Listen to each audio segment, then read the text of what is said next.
Hello everyone, I'm Marty Pospisil and welcome to my August market update. I just got back in Vancouver from visiting Quebec, by the way, and really enjoyed it. We went to Montreal, via Quebec, phenomenal recreational facilities in Montreal. We cycled on the Lachine Canal, did a lot of running there, had some great meals in some restaurants, and of course, Quebec City, second to none. It's the poor man's Paris, as they say, very European, and had a wonderful, wonderful time. So I'm pumped to be back and bring you up to date in the stats, and I actually have some good news for you on what's happening in our market. So let's jump right into it and show you what I've put together for all of you today on Vancouver's real estate market. Okay, now jumping right into my table for August. Typically, we expect a pretty soft summer. That's what we had in July. That's, of course, what we had in August as well. There's no surprises here. For detached houses, year-over-year sales activity down about 3.2%. Benchmark price, year-over-year, again, all for Greater Vancouver, down 7%. And last month, another drop of just over 1%. And if we're looking at attached townhomes and duplexes for Greater Vancouver, activity down about 1.1%. Prices down about 6% and a 1.5% drop last month. And attached apartment condos, activity down a whopping 18%, dead quiet on condos over the summer. 7.5% in price year over year and about a 1% drop last month. No surprises there. July was quiet. Beginning of August is quiet. Things are starting to happen. There's some great anticipation. So let's jump in and see what I'm talking about. Now, again, going over last month's stats that just came out. If we're looking at the activity or how busy a market is, if we're below 11%, we're in a buyer's market. There's downward pressure on prices. If 12 to 20% of the current inventory are selling, we're balanced. It's not favoring the buyers or the sellers. But if we're above 21%, we're in a seller's market, and that's where we get those white hot markets with multiple offers, etc. So let's see where we are. Detached houses, Vancouver West. Last month, we were at 11%, just on that crest of the buyer's market. This month, we've dropped down from last July stats to 10%. No surprise, pretty quiet month, still in buyer's market territory. If we look at condos and townhomes, west side, last month we were at a pretty healthy 17%. Bringing up this month's stats, we've dropped down to 14%, still in balanced market territory. Let's go into the downtown area for condos and townhomes. We were at a balanced 15% last month, and no change here.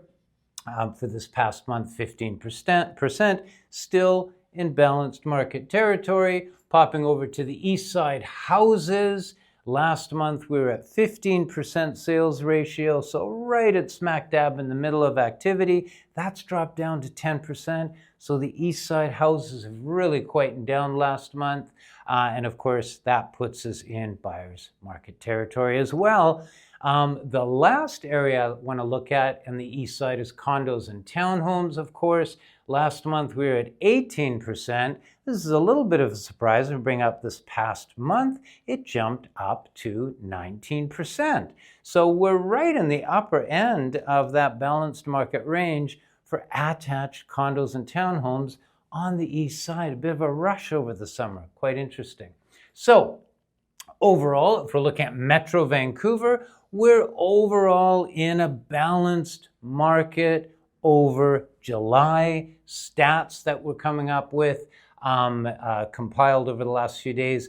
Listings are down about 8% year over year. Sales are down about 9% year over year. And prices down on average about 7% year over year. So if we look at the west side, just breaking these up into townhomes in orange, condos in blue, and detached houses in green. West side, you can see the detached housing market in buyer's market territory, townhomes dropping down, and condos just slightly softening down.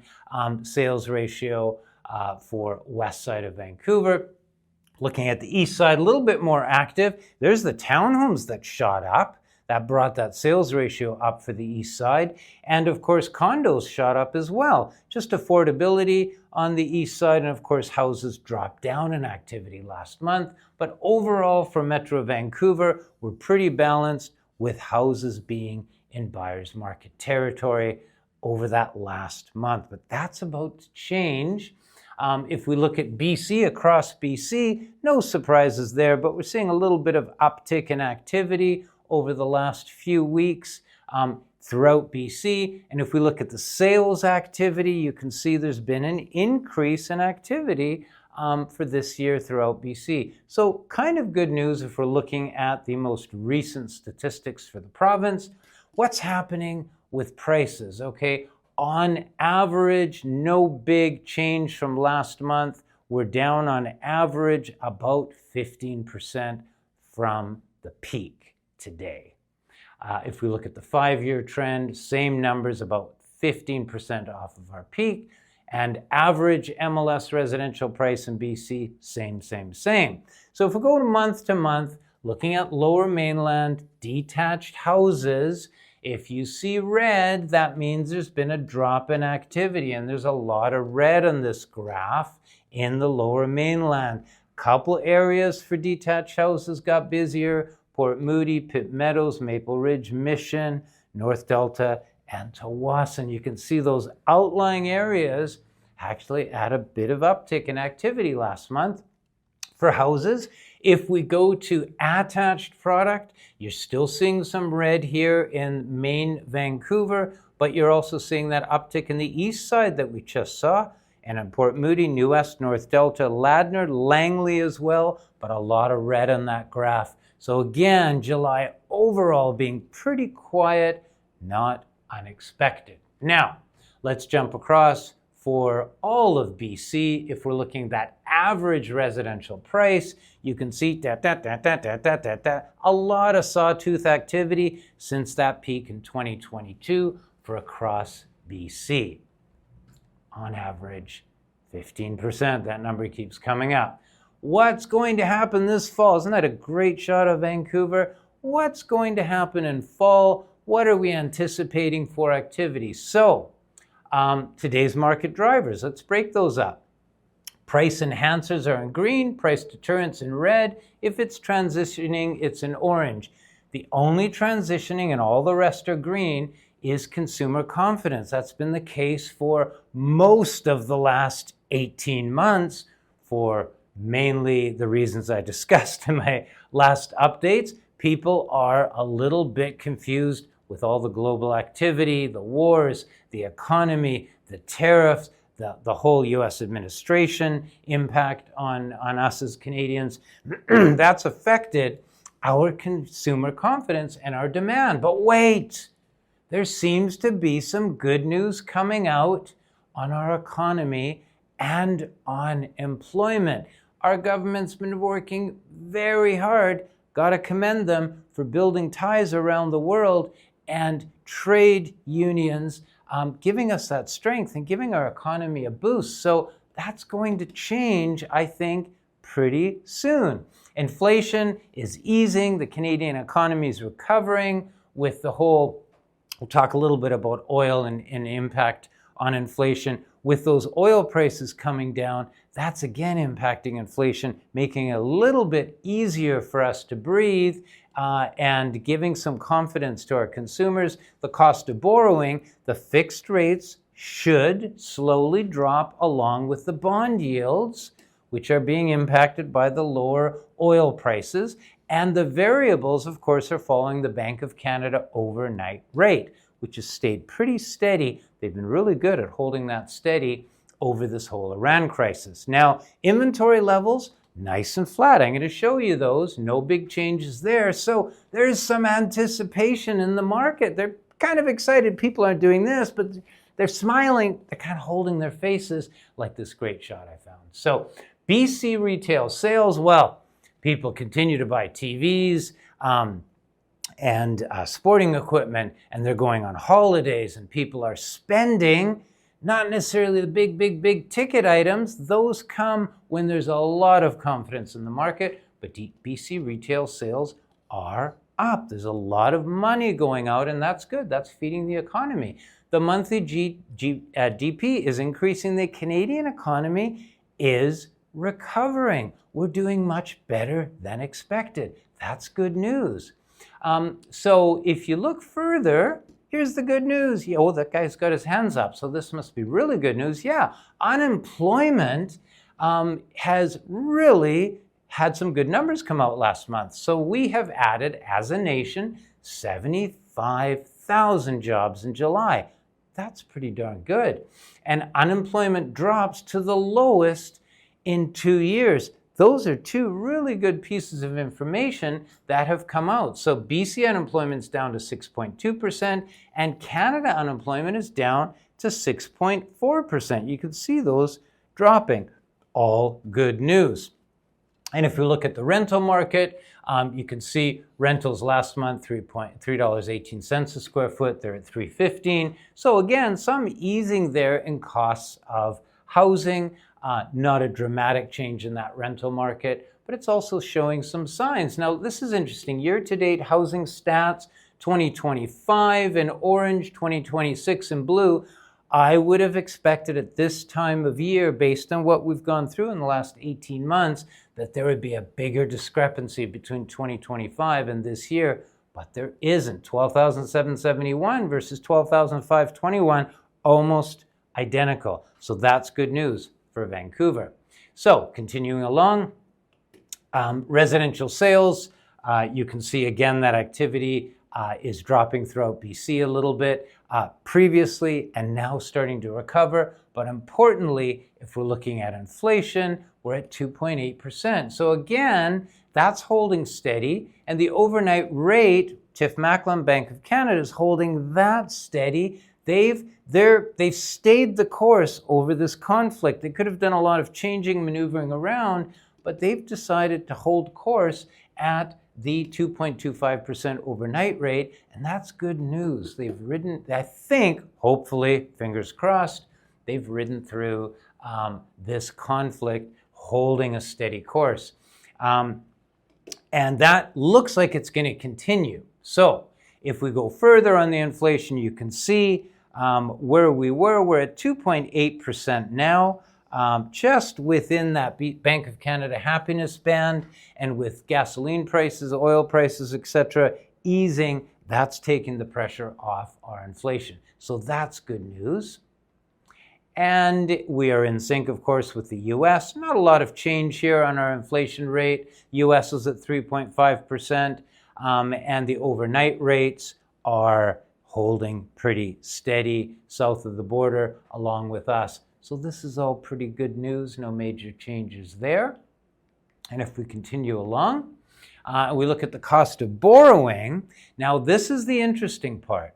So the oil prices have given back about 3/4 of its gain, but Canada's 5-year yield has only given back about 1/4. So the yield is carefully recovering and dropping, but not as fast as the oil prices are dropping. Now, I'm not an economist, but this tells me that we shouldn't expect fixed mortgage rates to drop alongside oil prices. Doesn't quite work that way. That confidence has to be there for the yields to drop as well. So we'll be a little bit slower, but some banks are already starting to trim their fixed rates.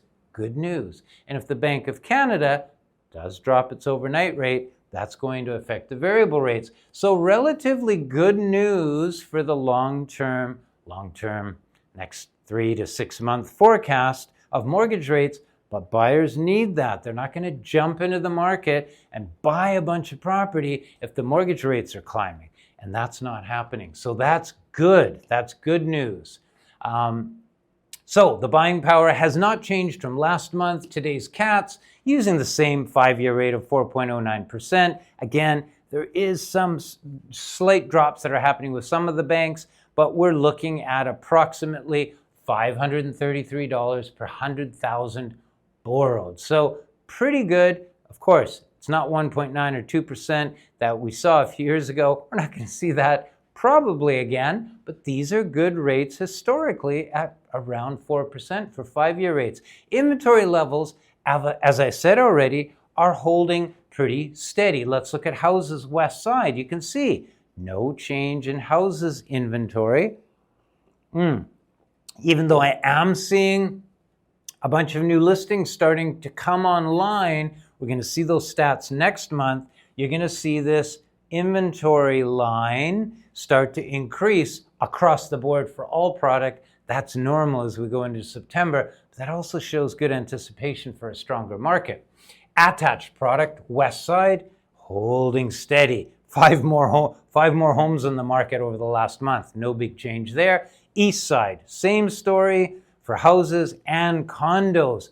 Inventory holding steady. But again, you're going to start to see that climb as we go through August. British Columbia, all product, if we're looking at active listings, pretty flat. Maybe a little bit of a down, a little bit of an uptick there. Hard to analyze when you're that close per year, but holding fairly steady. What's next for prices? Okay, we talked about this last month. It's the same deal, but I've updated my annual sales activity graph. There's all these years from 2021 to this year. Now, you might lose this year, but it is this sort of, what would you call that? Sort of a purple, a mauve? I'm not a color expert, but that kind of light purple is this year. And you can see it's pretty well paralleling 2025. This pink is 2025. I'm calling that pink. But you can see for July, we just dropped below last year. But it's pretty well paralleling last year, which means on a good year, if it's the blue line, that pent-up demand is not released yet. And when it does, wow, we're going to see the demand shoot up. Consumer confidence shoot up. When everybody sees everybody else buying, guess what everybody's going to do? They're going to start buying. And it starts to roll that way and increase in activity. And that's how people work, and that's how our market works. Nobody wants to do anything if nobody else is doing anything. When everybody's doing something, everybody wants to do it. Human nature, it's going to come. Pent-up demand. So, more good news. So, the Economist's Intelligence Unit's Global Livability Index just came out for around the world. They have about 30 different factors that they use to determine the top 10 cities to live in the world, and like 25% of their factors are stability, like crime levels, threats of terror, civil unrest, etc. It's 25% of their weighting. Cultural and environment is another 25%. So all sorts of social, environmental impacts on living in the city. Healthcare is another 20%. So 70% of it are those three items. We also get into infrastructures, 20% as well. So when all of those factors, including 30 sub-factors, are incorporated into their analysis, they have ranked the top 10 cities, Copenhagen, Vienna. Yay! I was in Vienna a few months ago. Great, great city. I'd rather live in Vancouver, but I hope my cousin is not watching because he lives in Vienna. Beautiful city, but we've got the ocean. We got a lot of other things going on here that Vienna doesn't have, but it is a beautiful city. And of course, great coffee. Not that we don't here. Oh, I got to be careful what I say. Melbourne, Australia, Sydney, of course, great cities. Been there, totally understandable. Switzerland did well with Zurich and Geneva. Osaka in Japan, rating 7th. And Adelaide in Australia, 8th. Now look at this. Who's number 9? Vancouver. 9th best and most livable city in the world is Vancouver. And of course, we beat Tokyo. That does mean a lot. People look at that. People want to live in a livable city. And what better place to live than Vancouver. And we landed today and we walked through the airport with all the waterfalls and the fresh air. We walked out to 20-degree sunny weather. I know why people want to live here. You look at the mountains, you fly over the ocean. I think we're in the best city of the world. We should be number one. But hey, we'll take the top 10. So that's some more good news for all of you. In summary, the market is, of course, impacted by mortgage rates, inventory, consumer demand, which I talked about. The rates are holding stable, and there's some good indication that we might see some drops coming. The inventory levels are low and stable, no dramatic changes. It's consumer demand that needs some work, but I think there's some good anticipation. Quiet summer market conditions, no surprise, that's what we've had. Prices are down about 15%. That pent-up demand will release as the consumers start to come back to the market. Inflation is stabilized, mortgage rates will drop slowly. Buyers are carefully returning to the market. So summer, as expected, was uneventful and soft, but the September fall market looks like it's going to give us something to look forward to. What am I saying? I think we're going to have a good September and October as those buyers come back. They have a nice choice of product. We've got some good long-term stability in mortgage rates. And if the rest of the world behaves, we might see some really good numbers coming out in the next couple of months.